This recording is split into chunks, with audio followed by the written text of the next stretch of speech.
Hi, everyone. This is Jerri Rosen with Working Wardrobes, and welcome to our podcast, Rebuilding Careers. With me today is a tremendous guest, Erika Helphand, who is the CEO of OP3. We're going to find out about that. Erika is also a wonderful philanthropist and a creative spark plug. So I love talking to creative spark plugs. Erika, welcome to our podcast. Thanks so much for having me, Jerri. Appreciate it. So first of all, tell us what OP3 means. Well, it's OP3, like top three, a very common mispronunciation. And it started based on the three ops of some of the marketing and communications and event production business that we do, which is operations, optimization, and opportunity. But it was not our choice of name, but it is how we are known. And so every time we decide we want to rebrand, we seem to get these rushes of people knowing who we are. So yet another constant challenge in our lives. But you know, those words are so powerful today when you start to think about it. That's really what business is all about. It's the optimization and the opportunity. So we'll talk about that. But I want to get a little backstory about you because you've got a fascinating history. There you were in New York working in the fashion world. How did you make that transition from the fashion world into this crazy world of helping nonprofits do better with their events? Yeah, well, I am a born and raised New Yorker. I still say that I'm from New York, even though I've been here in LA for, gosh, almost 15 years. But I still have been in New York longer than anywhere else. And I honestly had a series of jobs after high school and college that led me into the fashion industry. I was not really happy doing what I was doing, although I was excelling and succeeding and getting promoted and all of that. I wanted to make a dent in the universe, and I was making twin sets. It did not really satisfy what I was looking for. And I actually had friends that rode the Boston, New York AIDS ride, the third one. And I donated because this was very early on in peer-to-peer, but they sat me down and told me what they were doing, and it sounded amazing. And I thought, well, I'm not getting on a bike for 4 days to ride from Boston to New York, but I would certainly be interested in helping, and I will certainly donate to you. And I ended up cheering them in at closing, and I was just completely captivated by this peer-to-peer fundraising event. And so I ended up volunteering the next year. Again, I was very much not interested in riding a bike for 4 days from Boston to New York. The secret they don't tell you is that very often volunteering is harder than participating as a runner or walker or rider in some of these multi-day events. We want our volunteers to think that all they're doing is just great fun. But it's absolutely worth it. I wouldn't change it. My mom actually says, you're either a walker or a volunteer. And she's like, you were always a volunteer. Like, that's just who you are. So I think there is a little bit of truth to that as well. No question. So you were early in the game, Erika, with peer-to-peer fundraising. Yes. That leads you to OP3. Again, I mean, it really was an extension of finding events. So I ended up volunteering for that very event the next 2 years. And I continued to have unfulfilling work. And I finally just got to the point where I was like, my day job is never going to measure up to this 1 4 or 5 day experience once a year. And in a very unlike me move, excuse me, I marched into my boss's office and resigned without any, she did not accept my resignation. And I said, well, if you come to my office in 2 weeks, I won't be there. So that's a whole other podcast. But, well, that's bold, Erika, really bold. Nobody does that anymore. Nobody does that. I mean, it's very unlike me. It's very uncharacteristic. And honestly, you could not script this. It would seem contrived. But 5 minutes after that happened, I got a call from a staff member on the ride asking if I'd be interested in a volunteer staff position for a new event that they were starting. Okay. Honestly, that just gave me goosebumps. It was meant to be for you, wasn't it? I wonder about that sometimes. If I had stayed in fashion, I often think I maybe would have found my way to events, you know, through fashion, like through the shows at Bryant Park or something like that. I don't know that I would have stayed there because I don't know that the fulfillment would have been what it is in peer-to-peer nonprofit fundraising. But the event piece of it, I think if I hadn't stumbled onto it with the ride, it would have found me some way. It certainly seems like. That is a fabulous story. So you were hired at this company. Was it OP3 at the time, or was No, it was Pallotta Teamworks at the time, who was kind of one of the pioneers of peer-to-peer fundraising, their early AIDS rides, and the multi-day breast cancer walks when they were originally the Avon Breast Cancer 3-day before they split into Avon and Komen and all of this other you know, madness within peer-to-peer. And when Pallotta Teamworks imploded, essentially, a few years later, it spun off a few different companies. One of them is what is now OP3. So I went from Pallotta Teamworks to the origin of the company that I ended up buying all these years later. So you were working for a very interesting CEO who pretty much just let you do your thing at OP3, from what you've said. Yeah, I mean, Jack, so our original owner I worked with at Pallotta Teamworks. Then Jack Hudson bought the business from him a few years later, and Jack had come from corporate finance.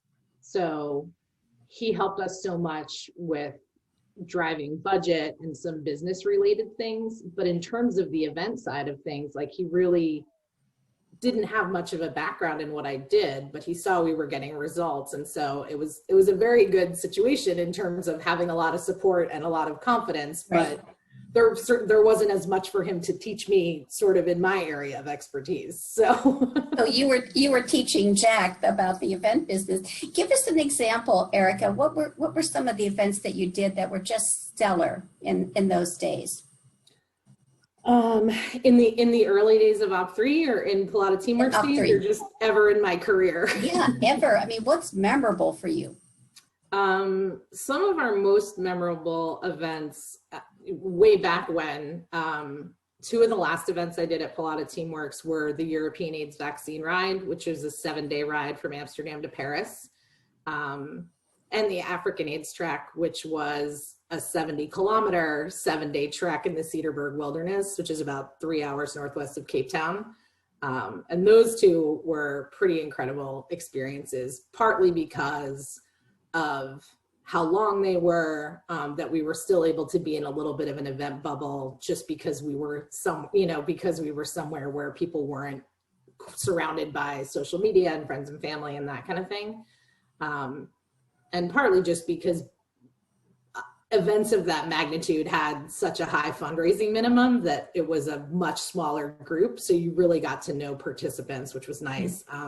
You know, the events that are 3,000, 10,000 people are super exciting, but there is a little element of you're just trying to keep the wheels from coming off versus really getting to engage and interact with guests kind of one-on-one in a like long-term meaningful way. So, and I think that's a lot of the juice that keeps you going through the slog of permitting or emails or marketing and communications plans, or, you know, the parts of the job that aren't, every job has parts that aren't as fun, but the parts that make it worth it kind of gas you through to the next time you can be with people. So you had this international experience of putting these events on with just incredible logistics. Yes. How did you get through these, you know, mega marathons of activity? We had a lot of help. We had really, really good teammates, and good expertise and good partnerships where we didn't. So for both of those events that I talked about at Pallotta, we partnered with UK production companies who had a lot of relationships. So I think that was pretty informative for me in terms of, I feel pretty strongly that I talk about this a lot when I talk to women about imposter syndrome. Knowing what you don't know is a strength. It actually makes you smarter, in my opinion. So, great comment. Absolutely great comment. So I think that was a good lesson early on. Some of the later events that, funny, we pioneered at Pilata, then went away for a while, and then we started doing again at OP3. One is called the Overnight, and it benefits the American Foundation for Suicide Prevention. And it's a 16-mile overnight walk. So walkers start at dusk and literally end at dawn. So they're walking out of the darkness. And it's very different than most other events we do, but it's always been and remains one of my favorite events to work on. It's just extraordinarily powerful, and maybe it sounds corny to say, but it's the tone is very different. It's not completely somber or sad like you might expect. There's still celebration, but it's very much not a rah-rah kind of event. You know, it's not tutus and pom-poms and balloons, obviously. But it has it sounds like it has a very spiritual tone to it. I mean, just metaphor. You can see you can almost see people healing. Like there's a palpable sense of connection that I have not experienced on, certainly not on your, you know, every weekend 5K. Absolutely. Absolutely. So you had some relationships that you built over time at OP3, and how did you wrest the control of this company from Jack, or was this a willing opportunity for both of you? It was very willing. I did not wrest it. I would say, if anything, I fought it because I, you know, like my mom says, you know, I'm a helper, I guess. So I never had the ego around seeing my name on the door. And I think I had concerns that running a business would take me away from this business of all the things I loved about it, in terms of building teams and concepting events and doing the things that gave me the most joy in this job. That if I was constantly worrying about the legal and the finance and again, this was a lot of, I didn't know what I didn't know. And so I maybe made it into a bigger thing than it was. I was worried it would take me away from the things that I loved about it. And Jack wasn't someone who put roadblocks in my, you know, he was very supportive. You know, I had all of the support and none of the risk in some ways. Like for a long time, I treated the company like it was mine, even though it wasn't. And I think he knew that. And so he responded accordingly. So Erica, we're going to take a quick little break, and I want to come and talk about how you put together a partnership to really run this company, and how that your partner and you really looked at equally splitting responsibilities. So hang tight, everyone. Sure. Be back in just a moment with Rebuilding Careers podcast. All right, everyone, welcome back to Rebuilding Careers podcast with the fabulous Erika Helphand. And Erika, we were just talking about how you and your business partner put together the way that you could really work effectively. So tell us about Colleen and how that came together. Well, Colleen Fitzgerald is amazing, and she and I worked together for a long time at OP3 before we bought OP3. As I said, Jack was very interested in me taking over and getting out because he was starting a new business, and I was very resistant to it. But when he started that new business, so Colleen and I effectively ended up running OP3 anyway. So I think he knew that was the kind of team member I was, that I needed to know I could do it before I said, okay, I can do it. And so she and I have always worked really well together. I had a little bit longer background in terms of the logistics and event and volunteer management, but she mastered all of that very quickly and naturally as part of my team, and then before she was my partner. I was an English major, so in the beginning, I tended to be our go-to copywriter and wordsmith, and her background is in accounting and finance. So again, in the beginning, she was all things budget and finance and business related, but truthfully, we'd worked on so much of all of those things together for so long that it was pretty organic and fluid. It was not, and has never been, a super rigid, stay in your lane kind of partnership. We've always complemented each other really well, and that's only become more the case as time goes on. So we look at everything going on, we divide and conquer in whatever way kind of makes the most sense at the time. And I think one of the most important things is we don't hesitate to reassess and change that up if we need to. So whether one of us says this is what I need, or one of us sees it in the other, you know, maybe I'm having a hard day, or maybe she has a sick baby, or maybe one of us has taken the lead on the last few proposals and needs a break, or maybe one of us is super passionate about an organization we're pitching and is really excited to take the lead.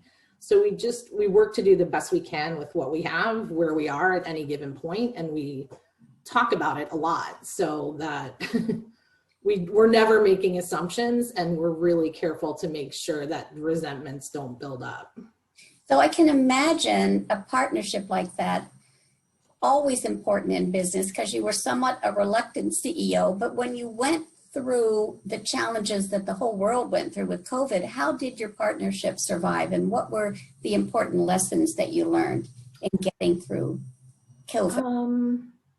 And I don't know if this is COVID specific, although I think like so many things, COVID certainly highlighted discrepancy and inequity and gaps that were easier to hide before maybe. I mean, I would say one of the biggest things I've learned, at least, I don't want to speak for her, is that there's no such thing as work-life balance, at least not the way most people traditionally define it.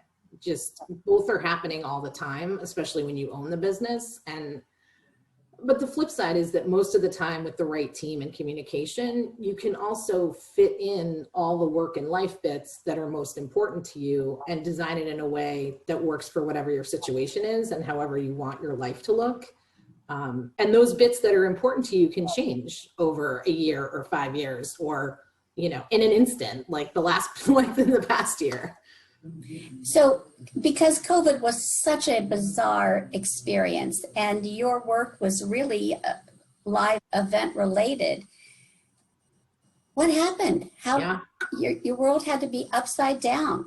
Absolutely. I mean, live events were the first to go. They'll be the last to come back. And that's really the cruel and brutal truth. You know, we were on track for 2020 to be our biggest year ever since Colleen and I had taken over. We had almost 40 events on the books when COVID hit. And do you know how many of those actually happened in real life? 0, not one of them.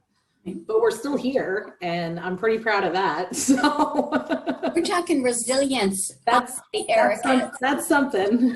Yes. So why are you still here? What happened? What did you and Colleen do? Well, you know, pivot is probably my least favorite word right now. Either that or virtual, but we did pivot, you know, as we had to postpone and reimagine. We tried to help and add value however we could for our client partners. So sometimes that meant filling gaps that weren't part of the original project plans, or being an extra set of eyes and ears and brains to help them figure out the best ways forward, whether that was even deciding whether to have the event or not, how to communicate it.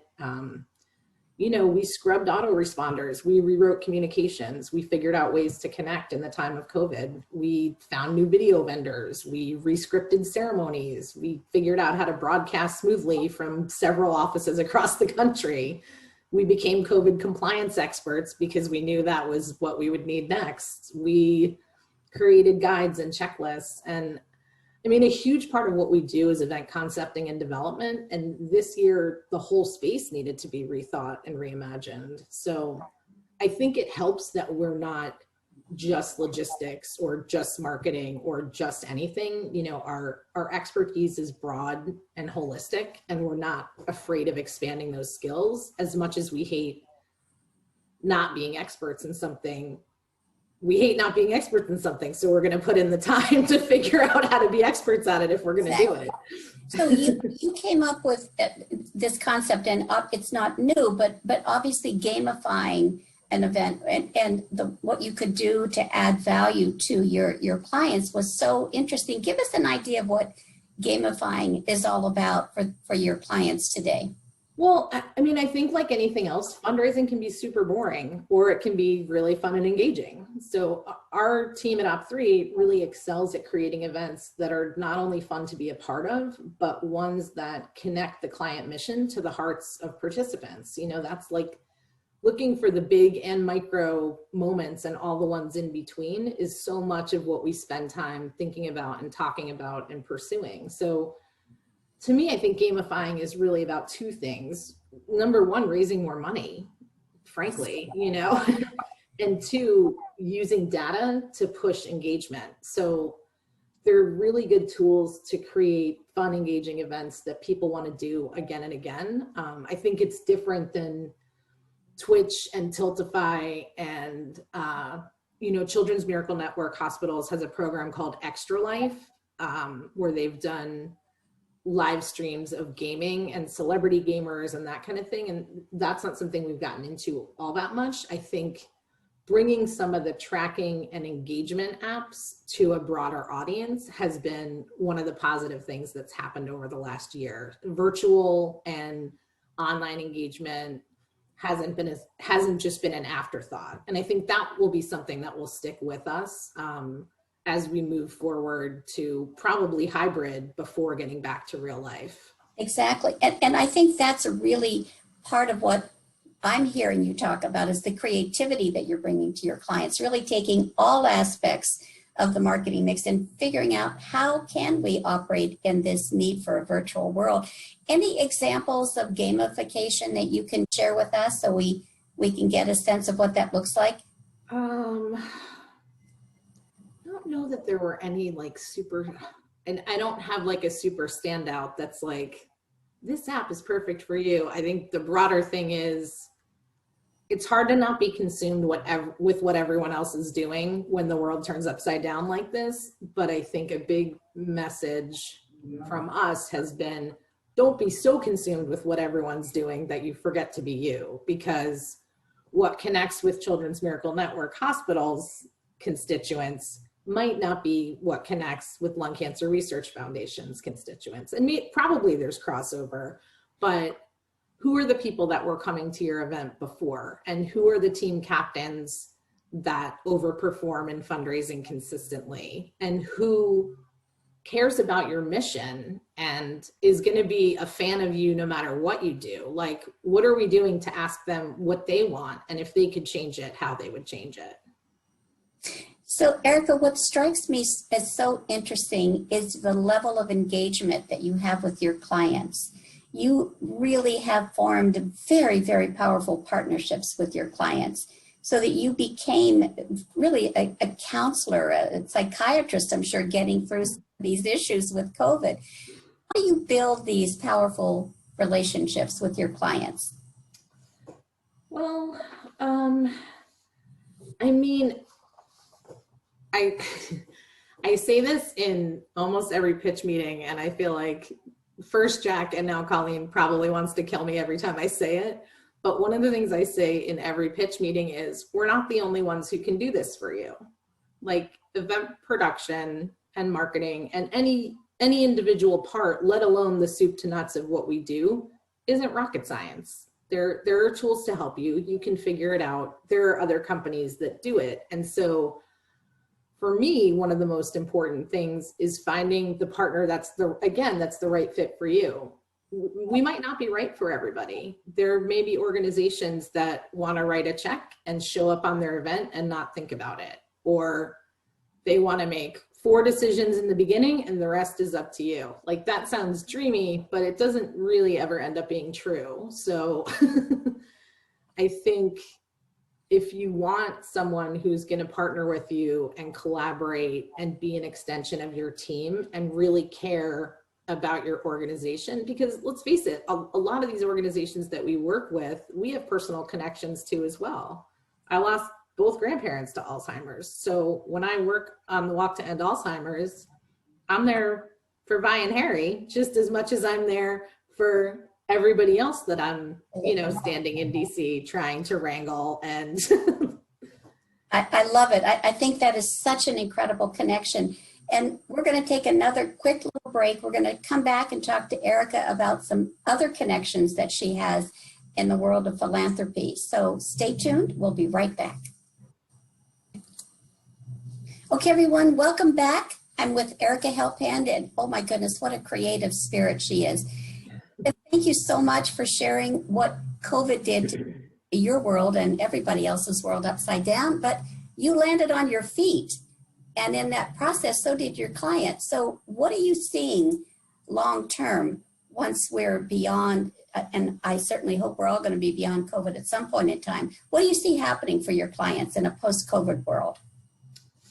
Well, I think I said earlier, I do think there is going to be this period of hybrid where it's a little bit of tiptoeing back. And I think there are going to be some virtual elements that stay with us forever. It's not the same as being in person. It's never going to be the same. We're never going to find the perfect app or platform that's the same thing as being in a huge group in the middle of a field or a parking lot that gives you the same feeling as being surrounded by people who care about what you care about, you know, on a wonderful day, on a rainy day, whatever. But I think opening up access for people who weren't already coming to that is definitely something very interesting from kind of a recruitment standpoint. And I think it's going to be a little bit the danger of not trying to be everything to everyone, because that is, I think, what we saw a little bit of at the beginning. And I think we're going to see a little bit of that in hybrid, and we're going to see a little bit of that as we start to get back. But organizations are going to find their way, because it looks different for a huge national chapter-based organization than it does for one small organization that, you know, serves a local community or a regional community. And I think having a little bit of confidence in that self-knowledge, or having a little bit of direction to be asked those questions about who are you? Who are your people? I think people are a little more open to those conversations. I'm talking about, you know, client partners in terms of how we interact with people. So am I going to have, you know, a BuzzFeed quiz that says answer these questions to decide what kind of event to add? I don't know, maybe, who can say, but. Who can say? We have no idea. So in the midst of all of this activity, and you and Colleen doing everything to keep the company afloat, you also decided to devote a good deal of your time to organizations that you have a heart for. Give us a little background on Girls on the Run and what motivated you to get involved there. I am a huge fan and supporter of Girls on the Run. I've served on their board here in LA since 2017. And really it's a 10-week curriculum that we run twice a year at schools. It's actually all over the country, but LA runs them at about 150 different sites all over LA County. And it creatively integrates running and inspires girls. The big secret is that the running is almost ancillary. And as a lifelong not sporty kid, that is especially important to me. The kind of bigger secret of the program is that we help girls build their confidence.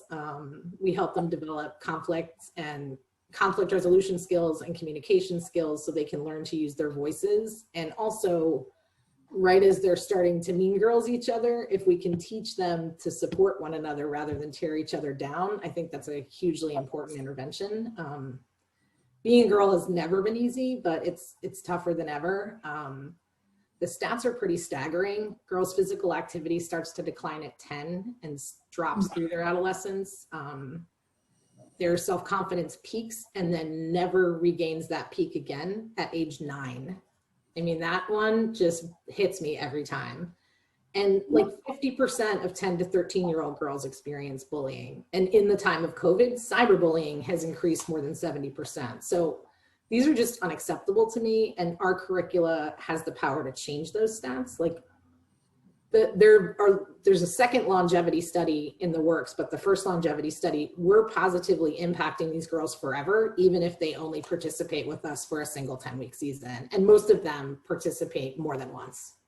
So I'll tell you the reason that is so incredibly important is the clients that we serve, the females that we serve, almost all have an issue with domestic violence, low self-esteem. Honestly, Erica, if there could be more done earlier in life, we'd have fewer of these situations. And our work is not about clothing and workforce development. It's all about increasing a client's self-esteem. You're doing the same thing with Girls on the Run and building that confidence at such a tender age. Statistics are staggering. They really are. There's different ones I think that hit people differently, but I feel like I pick the ones that speak to me because I know if they speak to me, they'll speak to someone else. And I'm certainly pretty outspoken. And I think most people who know me would, I don't know, would say that I'm a pretty outspoken, successful person. And I wonder if I had something like Girls on the Run, where else would I be? What else could I be doing? Like how much earlier could I have learned to use my voice and not doubt myself? And I'm a success story, arguably, and I think not taking that privilege for granted is just the very least I can do. I love that you're involved in that. And I want to get a little bit of a taste of your other work with Ellementary. Give us a sense of what that also does to inspire and really build women to a different level.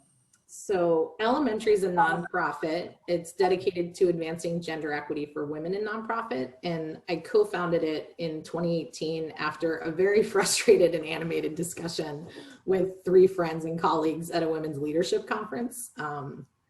The nonprofit sector has a pretty big gender equity problem, which may seem surprising given that 75% of nonprofit professionals are women. But at the largest, as you know, only 18% of CEOs are women. And when it comes to women in leadership, we tend to be satisfied with that status quo. So almost half of men and 28% of women think women are well represented when 1 in 10 of their senior leaders is a woman. So the thing about that's part of the problem is we don't think it's a problem when we think they're well represented. So, they're not as likely to do anything. And it's a loss for our organizations, for our sector as a whole, because more diverse leadership equals measurably better results in study after study after study, like not even going into the fact that those women CEOs make 20% less than their male counterparts.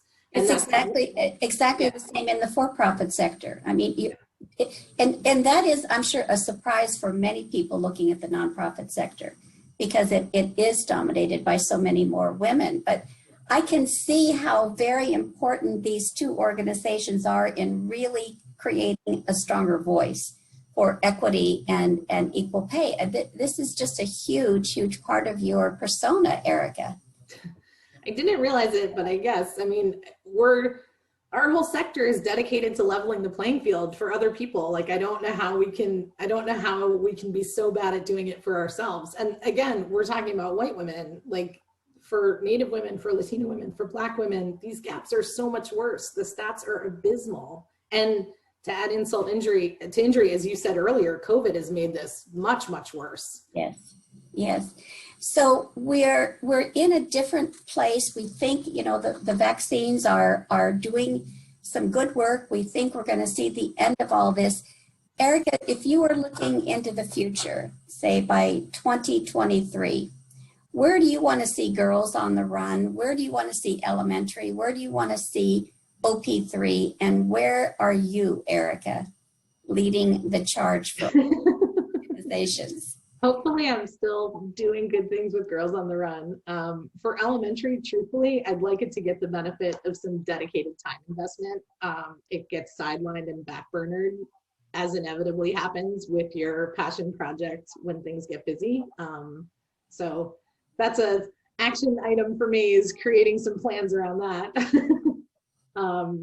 For OP3, I can't wait to bring live events back.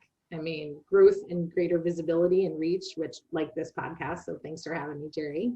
I also know, like, all joking aside, we kid very often that we're too busy doing the work to talk about doing the work and call ourselves thought leaders.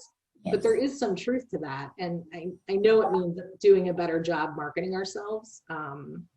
Like, our expertise can be game changing for organizations, and we need to make sure they know it and they know about us. Because I think there's going to be a lot of opportunity. I mean, unfortunately, the nonprofit sector has lost jobs just like every sector. And in some cases, our client partners have lost 30, 40, 50% of their staff. So they were already overburdened and under-resourced.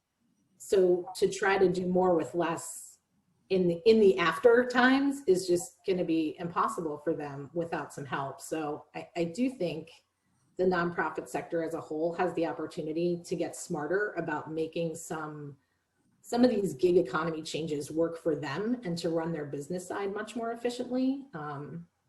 You know, a firm like ours offers specific expertise for shorter bursts of time instead of onboarding dedicated and costlier full-time staff.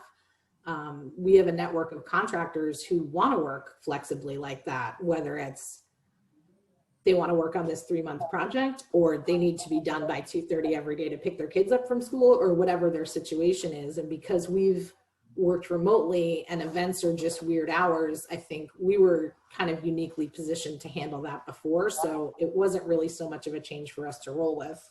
I'd say specifically in the shorter and longer term, just to in the event that manifesting works, I want to work on the Super Bowl next year at SoFi Stadium or one of its ancillary events, and I want to work on the 2028 Olympics.